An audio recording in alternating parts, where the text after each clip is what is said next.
Este mensaje o esta serie que vamos a empezar va a ser un poco diferente, pero vamos a comenzar con este texto y después vamos a aprender por qué este texto es central. Y es el texto de Romanos 1:17. Romanos 1:17. Dice así Romanos 1:17. Porque en el Evangelio la justicia de Dios se revela por fe y para fe, como está escrito, mas el justo por la fe vivirá. El 31 de octubre, oigan esto, el 31 de octubre de 1517, los feligreses o los miembros de la Catedral de Wittenberg, eso es en Alemania, se llevaron tremenda sorpresa. Porque cuando asistieron o cuando se acercaron a la iglesia, a la catedral, como lo estoy diciendo, la Catedral de Wittenberg, vieron pegadas o clavadas o desplegadas en la puerta de entrada una serie de protestas escritas allí que su sacerdote, o sea, su cura, había escrito nada más y nada menos contra los abusos de la Iglesia Católica. Lo demás fue historia. Lo que parece sencillo, porque usted dirá, bueno, ¿y por qué pegar o por qué clavar, como se le conoce hoy en día en la historia, clavar las 95 tesis, que no eran otra cosa que 95 protestas? ¿Por qué en la puerta de la iglesia? Bueno, porque en aquella época todavía estaban cerquita, pero todavía no había imprenta y no habían lo que conocemos como periódicos, o no existía la posibilidad de producir en serie material impreso.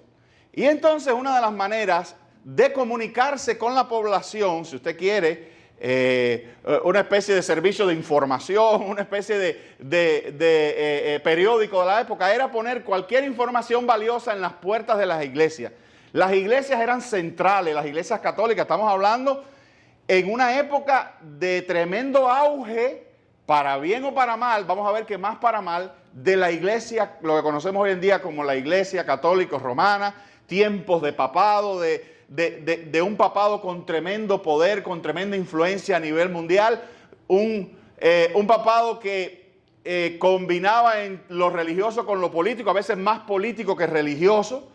Todo el mundo le tenía miedo al Papa y todo el mundo le tenía miedo a la Iglesia Católica, y lo que la Iglesia Católica decía o pensaba era, ¿verdad?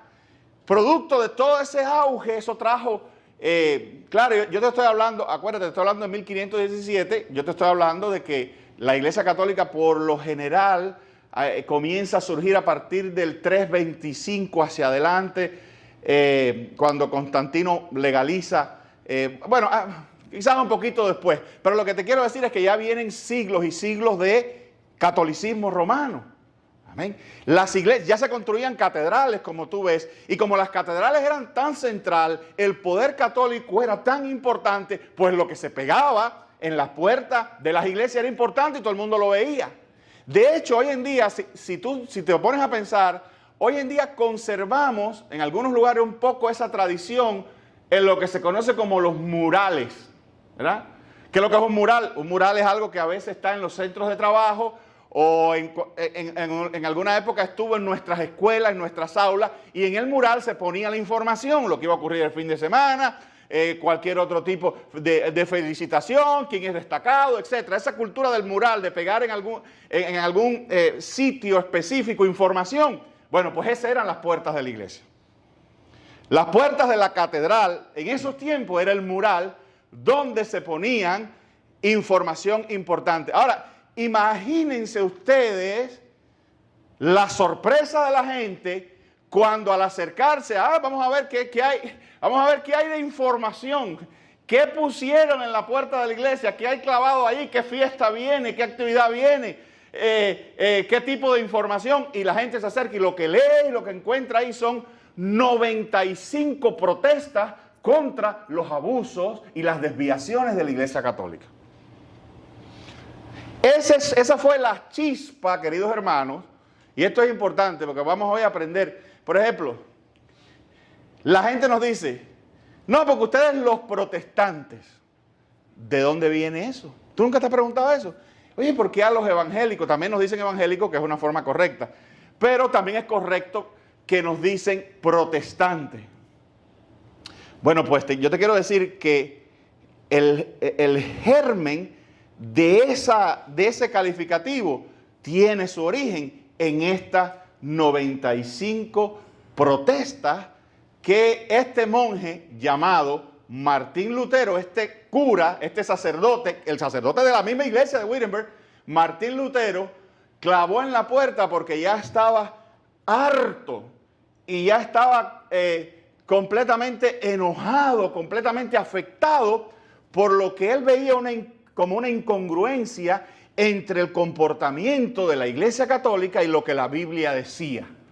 Y lo que era el cristianismo verdadero y el cristianismo puro. O sea, en otras palabras, Martín Lutero estaba hasta las cejas ya de la corrupción de la Iglesia Católica, que él ha tenido años para observar. Incluso ha viajado a Roma y ha sido testigo ocular, testigo presencial de la corrupción que vio en los altos poderes y en las altas esferas de la Iglesia. Aquí hay detalles y bemoles que obviamente para tú entender tendrías que estudiar a detalle la historia, pero yo lo que te quiero es de alguna manera meter en la mente de este hombre que de una manera bastante valiente, bastante corajuda, de hecho, cuenta la historia que Martín Lutero no solo era valiente, tenía tintes de mal humor, era medio malhumorado. En una ocasión le tiró el tintero a Satanás, no sé cuántos saben esa historia. Y él mismo decía, yo predico mejor cuando estoy enojado, decía él. Pues bueno, para que ustedes vean las cosas que Dios hace, ¿no? Y la gente que Dios escoge. Ese día, te repito la fecha, 31 de octubre de 1517, Wittenberg y el mundo amanece con la primera protesta seria o la primera protesta que va a incendiar toda la Europa, sobre todo la Europa nórdica. Bueno, yo diría que toda la Europa, porque hasta en un tiempo en Francia también, pero va a incendiar toda la Europa en ese momento, en esos años 1500, con lo que hoy conocemos como la Reforma. Y por eso, queridos hermanos, estamos, para que tú lo sepas, octubre es el mes de la Reforma.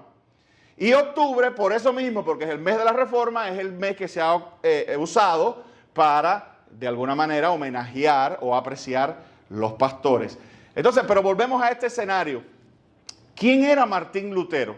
Déjenme decirle, porque tú a lo mejor tú estás pensando y dices, pastor, me está hablando del 1500, o sea, la iglesia tiene varios siglos ya. Usted me va a decir que ahora es que alguien hace así y repara en la corrupción y en la desviación y en los ídolos y en el exceso sacerdotal y en los excesos papales. Ahora es que usted me va a decir, no, realmente existieron a lo largo de la historia voces y pequeños chispazos de gente y de siervos de Dios que se levantaron y dijeron, pero Señor, esto no es la iglesia, este no es el cristianismo, este no es el cristianismo de Pablo, este no es el cristianismo de Pedro. Fundamentalmente, este no es el cristianismo cristocéntrico y antidólatra que ha sido siempre el evangelio. Sí hubo gente que lo hicieron, pero algunos pagaron con su vida. Digamos que hasta este momento ninguno de esos arranques había tomado presión realmente. Uno de ellos, una nota interesante, hubo un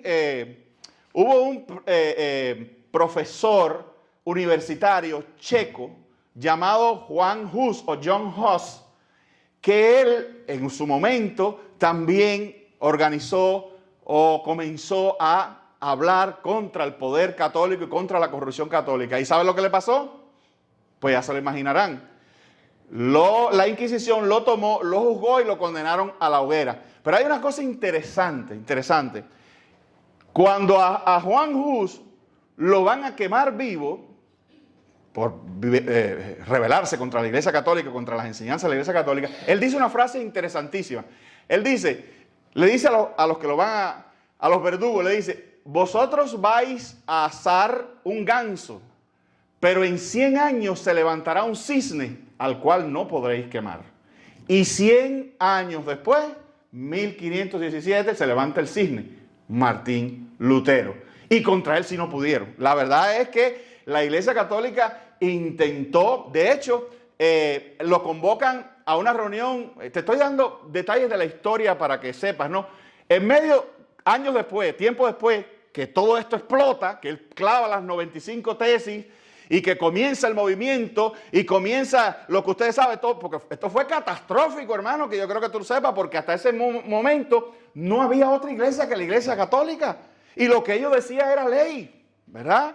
Y ellos tenían, déjenme decirle que ellos tenían hasta el monopolio de la escritura, porque era un pecado tener la Biblia. Si tú eras una persona cualquiera del vulgo y tú poseías una Biblia, eso te podía costar caro. Solo los sacerdotes tenían acceso a la Biblia y la Biblia estaba en latín. Las misas todas se oficiaban en latín, así que si tú no entendías latín, te embarcaste.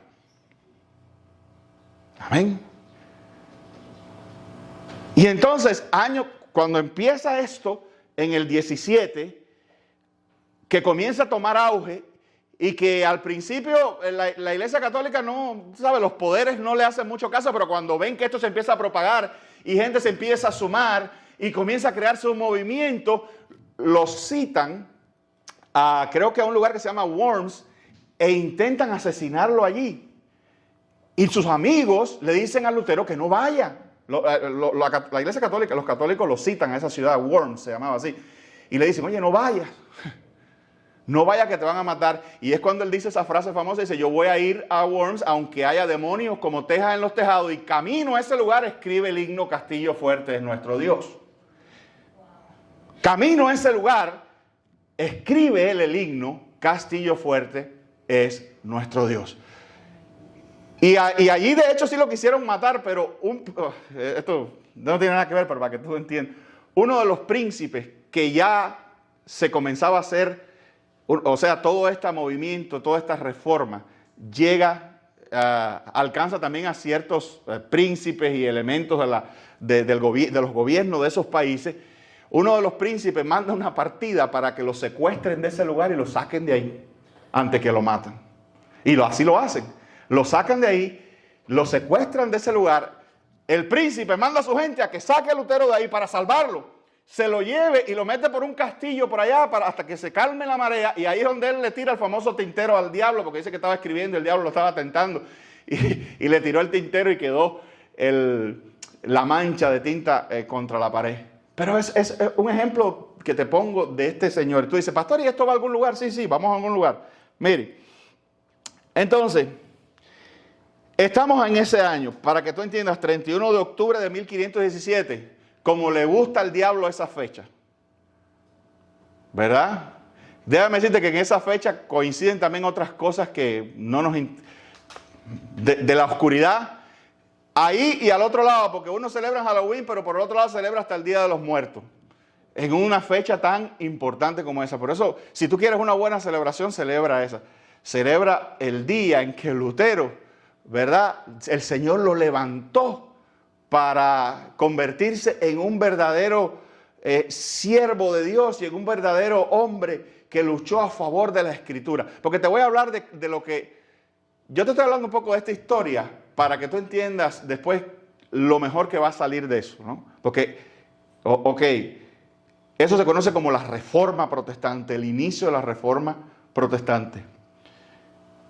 De lo cual, aunque tú no lo creas, nosotros somos hijos. Y por eso se nos dice protestante.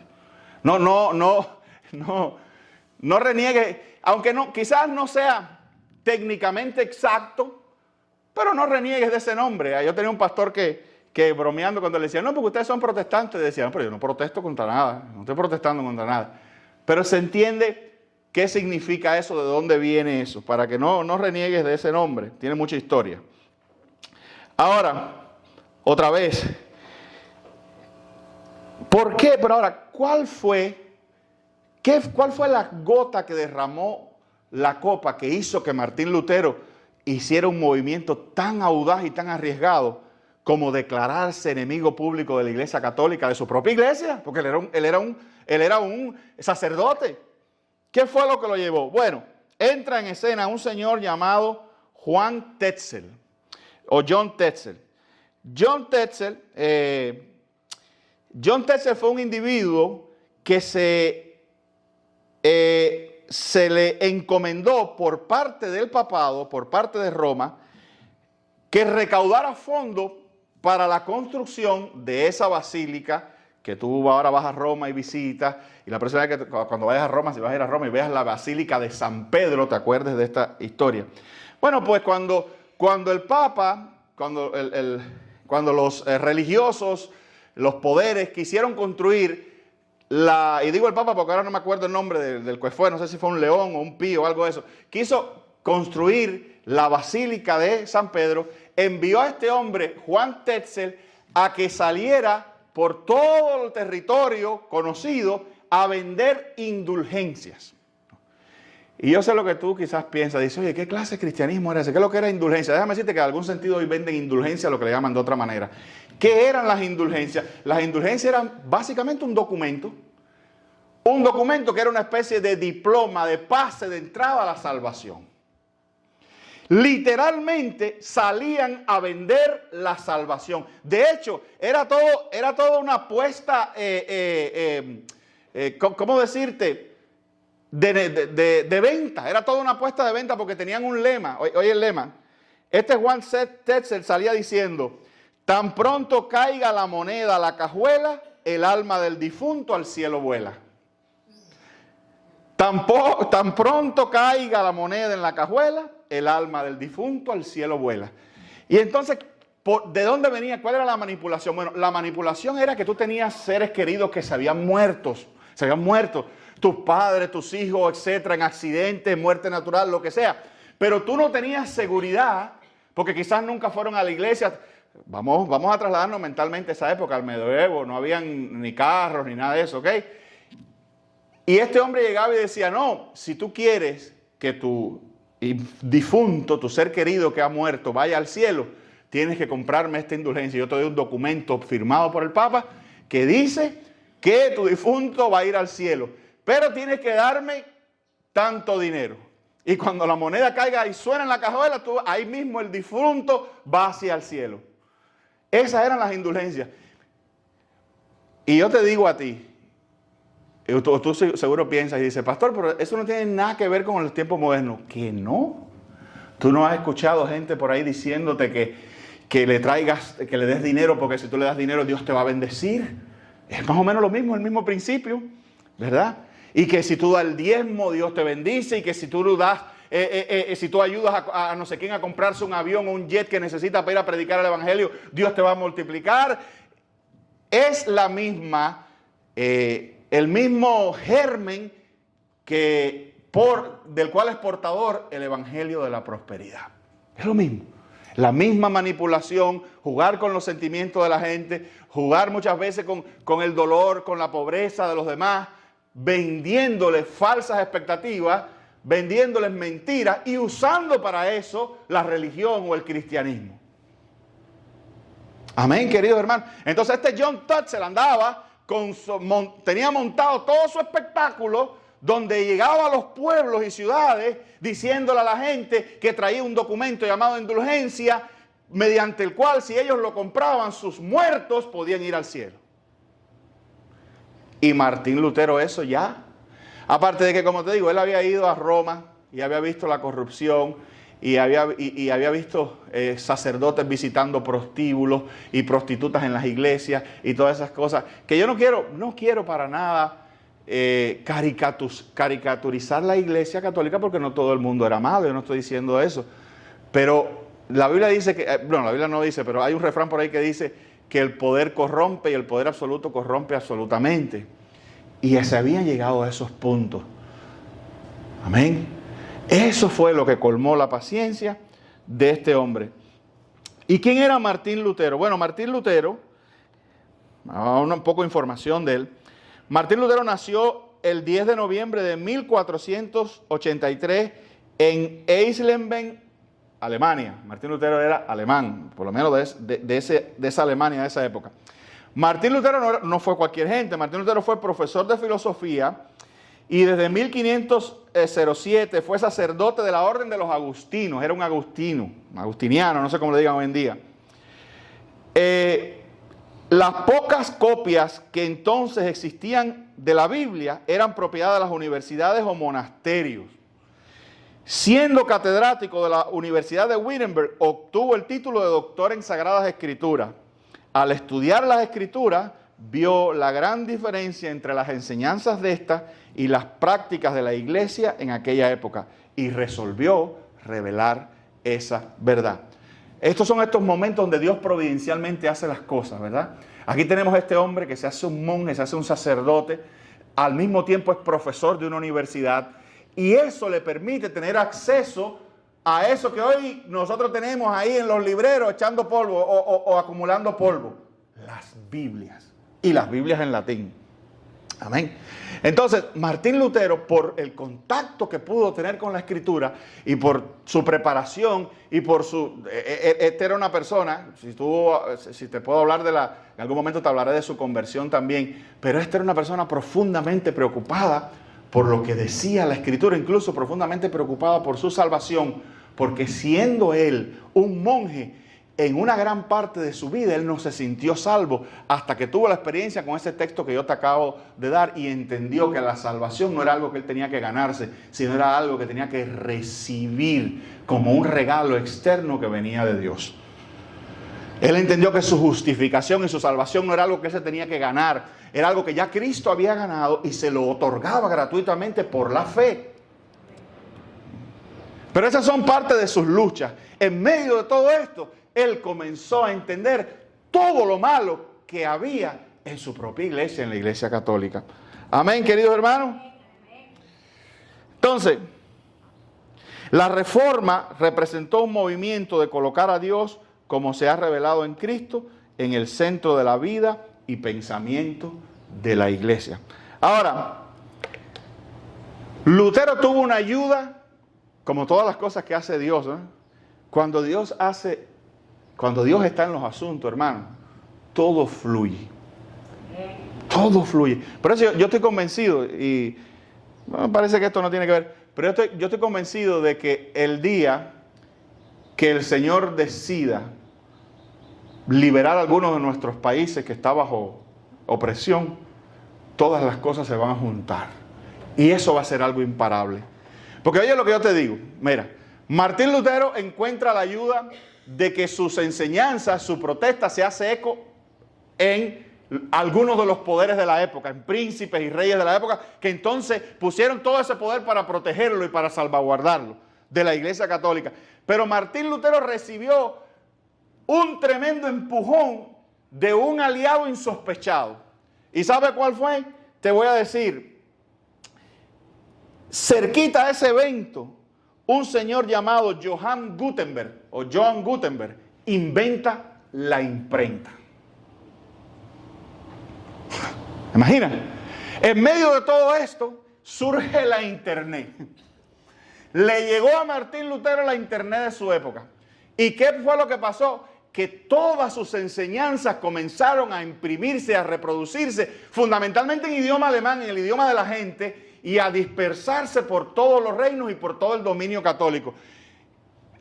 Otra cosa importantísima, ayudado por eso, Martín Lutero, en esa época que te digo que fue recluido porque los príncipes se lo secuestraron y se lo llevaron para protegerlo, se dedicó a traducir al alemán la Biblia. La traducción de Martín Lutero es la primera traducción de la Escritura que se hace a un lenguaje vernáculo, al lenguaje del pueblo.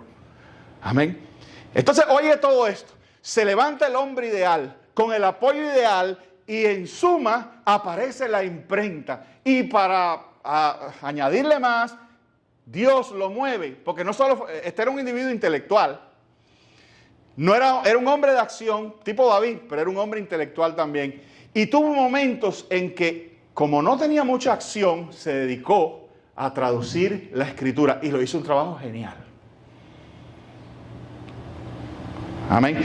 Y entonces en poquito tiempo, hermano, comenzó a aparecer la Biblia en el idioma de los pueblos y en cantidades importantes de reproducción. Y yo quiero que tú sepas que se generó un contrabando bíblico, porque la Iglesia Católica empezó a perseguir eso. Déjeme decirle, en España, la Iglesia Católica estableció en los puntos de acceso importantes de España, estableció garitas y puntos de control para revisar a la gente y para evitar que la gente trajera de los lugares reformados, de los pueblos reformados o de los pueblos donde estaba ocurriendo la reforma, evitar que la Biblia entrara en el idioma de la gente.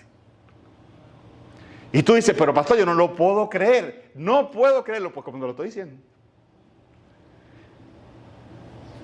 Existió una policía antibíblica. De esa Biblia, ¿no? De las Biblias en alemán, en francés, de las Biblias en los idiomas, se le dice así, idiomas vernáculos, los idiomas de la gente. Amén. Todo esto en este tiempo, qué tremendo tiempo. Obviamente les cuento que mucha gente pagó con su vida por esto. Hace poco leí, ahora no recuerdo el nombre, pero uno de esos principales contrabandistas de Biblias en España, llegó un momento en que lo delataron y lo agarraron y lo condenaron a muerte. Amén. Entonces, mira, cuando tú oigas que se dice el mes de la reforma, oye todo lo que significa la reforma protestante, la reforma cristiana, la reforma de Martín Lutero. Amén. Por cierto, Martín Lutero, un dato, no sé si vamos a estar todo este mes hablando de eso, pero Martín Lutero obviamente cuando se convierte renuncia a sus hábitos, porque esa era otra parte de la corrupción también que había, que no dejaban a los sacerdotes casarse, y entonces los sacerdotes andaban por allá por Roma en casa de prostitutas, ¿verdad? Y tenían amiguitas y tenían cosas raras. No todos, repito, no todos, pero todo eso Lutero lo vio. Y entonces Lutero, después de un tiempo, él deja los votos y demás, conoce a una muchacha que se llamaba, creo que Catarina Bombora, me parece, algo así, que era del grupo de los reformadores, de los seguidores de él, y se resistió muchísimo, pero sus propios seguidores, sus propios discípulos le dijeron, oye, pero en un sentido tú tienes que ser maestro tienes que, ¿cómo se llama?, ser el ejemplo de lo que enseña. Y él terminó casándose con esta mujer que resultó ser tremenda mujer de Dios, ¿verdad? Hay varias historias de ella. Ella fue, como ustedes saben, dicen que detrás de un gran hombre hay una gran mujer. Dicen que una oportunidad en la que él estaba deprimido, porque supuestamente, tú sabes, las cosas a veces no salen, no todo fue así color de rosa. Yo te lo estoy explicando y tú piensas que esto fue Martín Lutero, puso las 95 tesis, vino la imprenta, imprimieron Biblia, aquello empezó a crecer y a crecer y a crecer y todo era jajá. No, hubo tiempos difíciles, lo quisieron matar varias veces, persecuciones, etcétera, rebeliones, demás. Y dicen que en una oportunidad él estaba deprimido y esta Catarina se vistió de negro, completo. Y entró a la oficina donde él estaba ahí deprimido y dice que él le dijo, mujer, ¿y quién se murió? Y dice que ella le dijo, para ti, Dios. Dijo, para ti, Dios. Y eso lo hizo reaccionar. Él era un tipo de temple, pero a veces la gente que tiene temple tiene esos altos y bajos, profundos. Amén. Martín Lutero, gracias a Dios, murió de lo que murió de viejo. Nunca no lo asesinaron. De hecho, su obra continuó. Después, uno de su mejor discípulo, llamado Felipe de Melanchthon, continuó la obra. Y Felipe de Melanchthon es el fundador de la iglesia luterana. Hoy en día, por algunos lugares, tú vas a ver iglesias luteranas. Yo te quisiera decir me gustaría decirte que el avance o lo que Martín Lutero hizo llegó hasta su final o fue, pudiéramos decirte, completo, o él no cometió errores. Y no, yo quiero decirte que aún en la teología, en la doctrina de Lutero, se continuaron presentes algunos errores con respecto a la cena, con los bautismos, etc. Pero lo que él echó a andar ya no tuvo marcha atrás.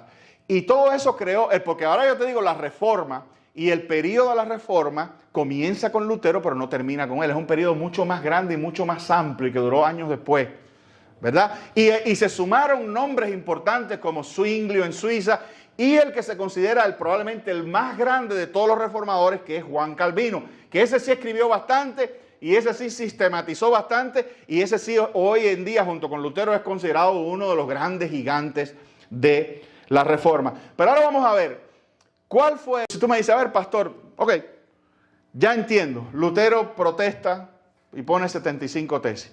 Es ayudado porque lo protegen algunos príncipes, su movimiento crece, la imprenta surge, traduce la Biblia. Ok, estamos en eso. Pero si usted me pudiera sintetizar los grandes logros o los grandes aportes de la Reforma a la iglesia, al cristianismo, que incluso llegan hasta nuestros días, ¿cuáles serían? Bueno, te voy a decir que de la Reforma salieron, pudiéramos decir, varias síntesis, pero una de las más importantes es lo que se conoce como las 5 solas.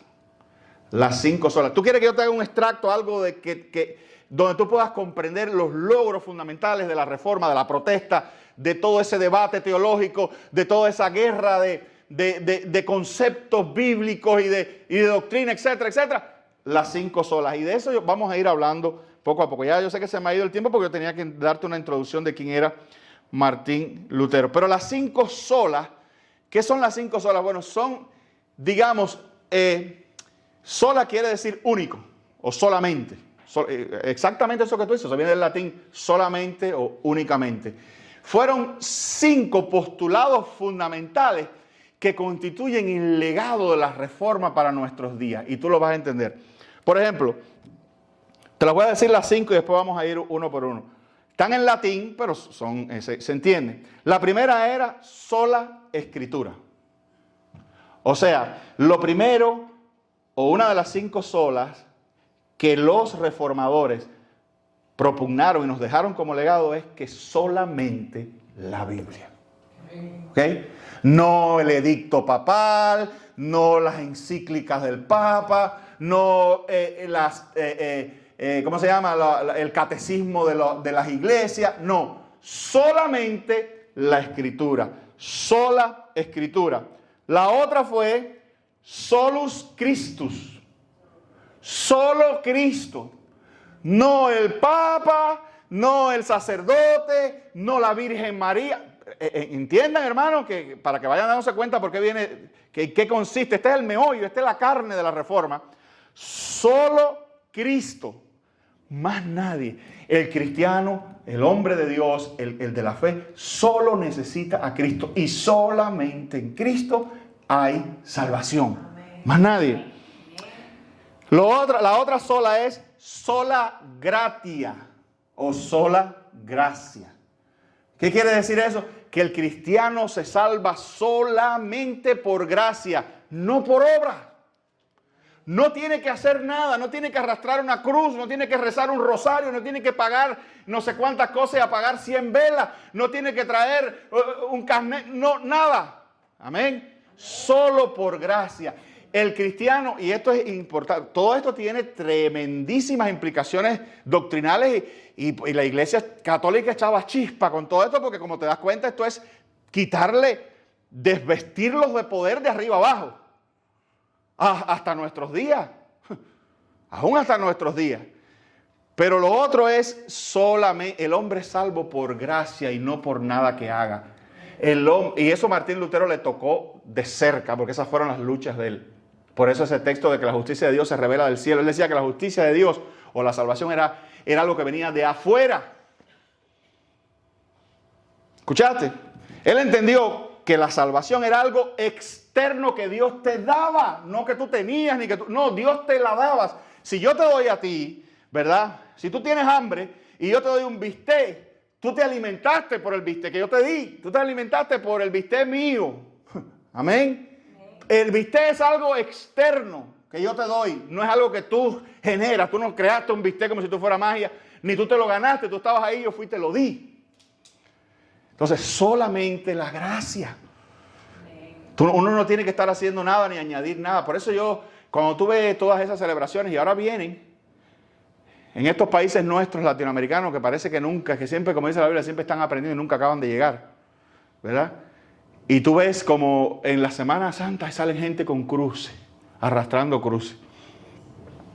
Y gente pagando promesas. No caigas nunca en eso. No, porque yo voy a hacer una promesa al Señor de que yo voy a llevar a la Virgen de la Caridad del Cobre allá en Santiago de Cuba. Yo voy a subir y le voy a llevar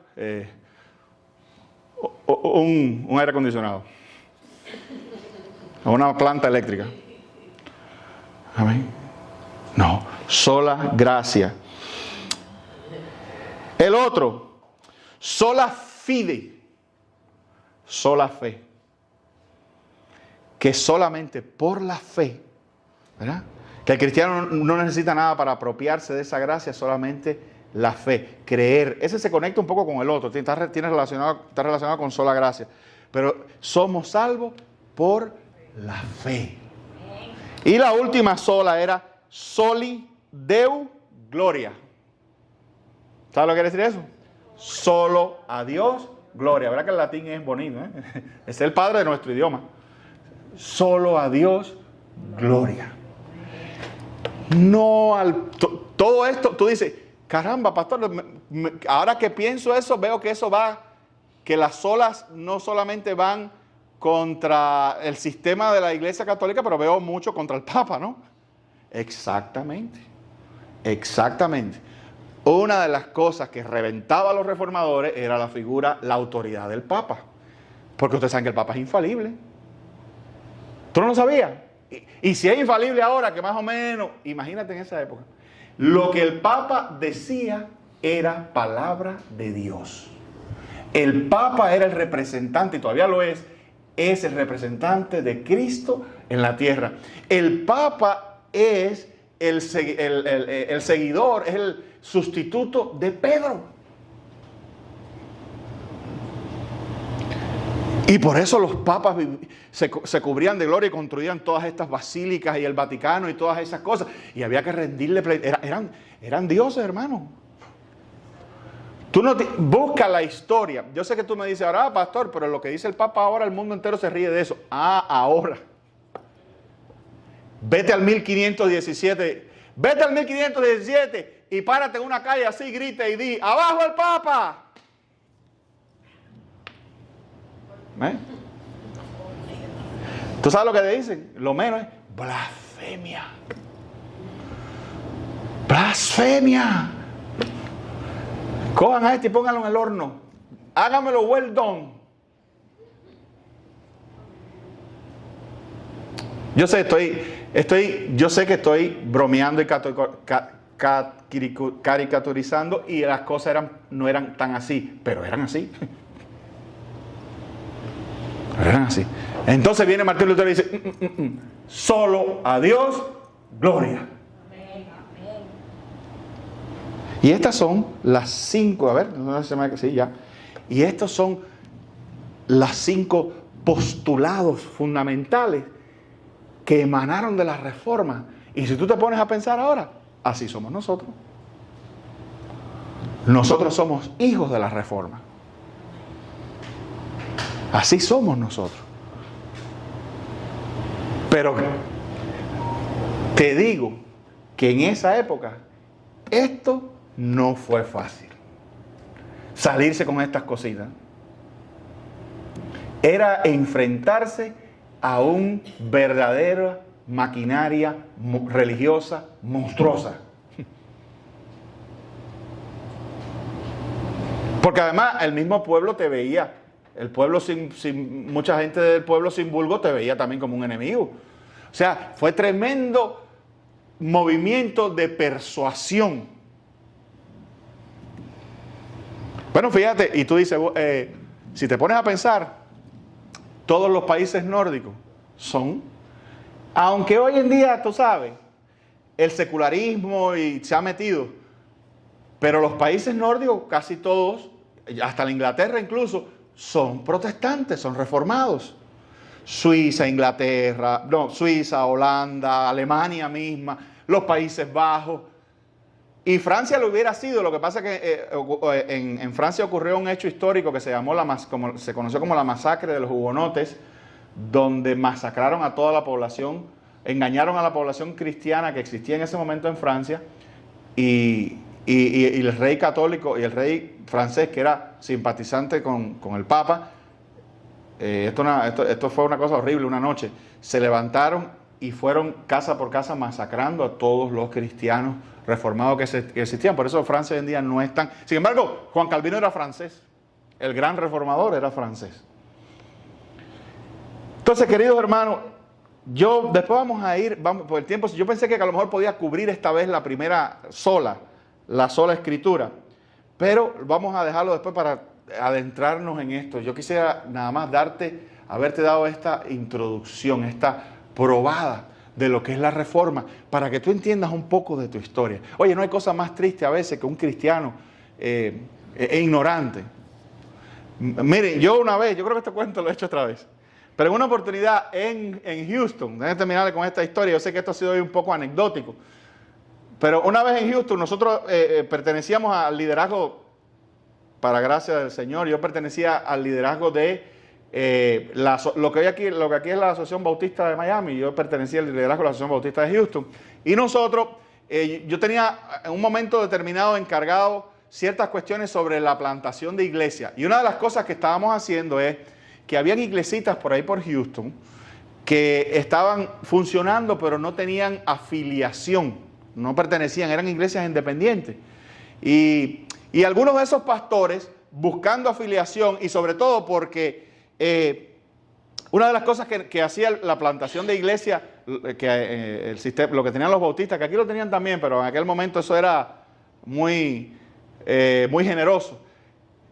Como funcionaba la plantación de iglesia en Houston era que si tú buscabas a un pastor de esos, se acercaba a ti y decía, mira, yo tengo una iglesia, he comenzado una iglesia, tengo 15, 20, 30 personas, quisiera afiliarme a la Convención Bautista y entrar al programa de plantadores de iglesia. Y la iglesia, por ejemplo, él venía a hablar conmigo, que era un pastor, y yo iba a la convención, no, porque esa es la asociación de la ciudad. Yo iba a la asociación y le decía, mira, este muchacho, este pastor está sirviendo a Dios, él quiere ser parte de nosotros, él necesita ayuda, porque había ayuda para eso, había ayuda.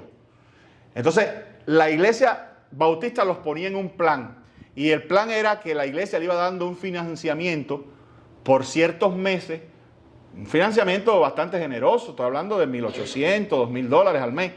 Le iba dando un financiamiento para que ese pastor y esa iglesia se fueran estableciendo. Ese financiamiento iba reduciéndose, empezaba por una cifra, pero cada mes se le iba bajando para que la nueva iglesia fuera tomando ese excedente o eso que faltaba. Y en una oportunidad yo estoy en eso con una persona que realmente lo necesitaba. Tenía una buena obra, pero necesitaba esa ayuda. Y estoy conversando con él y entonces me dice, pastor, ¿y de dónde viene la iglesia bautista? Digo, ay hermano, mire. Bueno, yo hago así y digo, déjame darle una explicación tremenda. Y le empiezo a hablar de que la iglesia bautista, todos de donde venimos, le hago toda la historia. Y claro, en un sentido, todos somos hijos de la reforma contra... Ya se fue el final, la conclusión. Después que yo le hice toda la trayectoria, le dije, y casi todos somos hijos de la reforma contra la iglesia católica. Y ese quedó así mirándome. Y, está bien, muchas gracias. Más nunca supe de él. Y oye, y lo queríamos ayudar, estaba todo listo para ayudarlo. Hasta que dijo, no, déjame llamar al hombre y lo llamo. Y entonces me dice, no, mire pastor, yo mejor no. Digo, pues hermano, ¿qué pasó? Dice, no, porque eso que usted me contó y eso de que con la iglesia católica, yo no quiero nada saber con la iglesia católica. Digo, hermano, eso pasó en 1500. Le está hablando de que... Dice, no, pero como quiera, lo mío es el Señor, a mí me gusta la doctrina pura, yo no quiero nada que ver con la iglesia católica. Digo, hermano, le estoy diciendo que no. Y a mí me quedó yo me convertí en Martín Lutero ahí en ese momento, porque me dio una especie de ira dígale, tú sabes, un poco ignorante. Empezando porque ya eso pasó tantos años, y si tú te pones a estudiar la historia de la iglesia bautista, un día la vamos a hablar, la iglesia bautista como que tiene un caminito diferente, es otra que después lo vamos a hablar, pero la iglesia bautista como que no es tan hija de esto de Lutero, es hija de la reforma, pero no tanto de Lutero. Ellos se fueron por otro lado, por los anabaptistas, etc. Esa es otra historia. Pero en definitiva, todos, en algún sentido, venimos de esa ruptura con eso que ocurrió en el siglo XVI. Amén. Y entonces este hombre no quería ser parte de la iglesia bautista, porque si alguna vez, que si los católicos, formó un arroz con mango. Formó un arroz con mango y lo trajo al presente, como si hubiera sido ayer. ¿Verdad? Y no entendía. O sea, hay cristianos que no entienden eso. Entonces, la próxima vez que a ti te digan, y ya con esto termino, la próxima vez que te digan protestante, ya tú sabes quién protestó. Lutero protestó en el 31 de octubre de 1517, puso 95 protestas en la puerta de la iglesia. Y eso fue el origen de... Cuando te digan reformados, ¿ustedes son reformados? Claro, también en un sentido, somos reformados porque venimos, también estamos de acuerdo con esa reforma. Estamos de acuerdo con sola Escritura, con solo Cristo, con solo Dios Gloria, estamos de acuerdo con eso. Amén.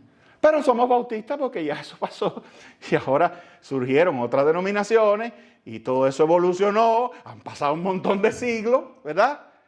Y ahora nosotros somos bautistas, pero esa es parte de nuestra herencia.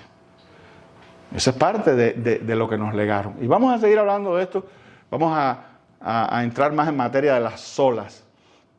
Pero para que tú entiendas, ese texto fue el que te lo voy a leer del principio, porque el Evangelio, la justicia de Dios se revela por fe y para fe, como está Cristo, más el justo por la fe vivirá. En medio de una lucha terrible que tenía Lutero, porque se sentía condenado, porque él decía, ¿cómo puedo yo con lo que yo soy ser acepto ante un Dios santo? Y se matraquillaba psicológicamente con eso y estaba en una celda de esa de los curas, hecho tierra ahí, hasta que él sintió que el Espíritu Santo vino y le reveló este texto. Y le dijo, no, mi hijo, no eres tú. La justicia de Dios te la doy yo, te la revelo, te la regalo. Y él sintió una liberación. Ahí realmente fue su conversión. Él lo dice, esa fue su conversión. Y recibió aquello que gratuitamente, por eso sola gratia, gratuitamente Dios le ofrecía. Y ese mismo ofrecimiento está hoy aquí para cada uno de nosotros. No tienes que hacer nada, querido hermano. Absolutamente nada.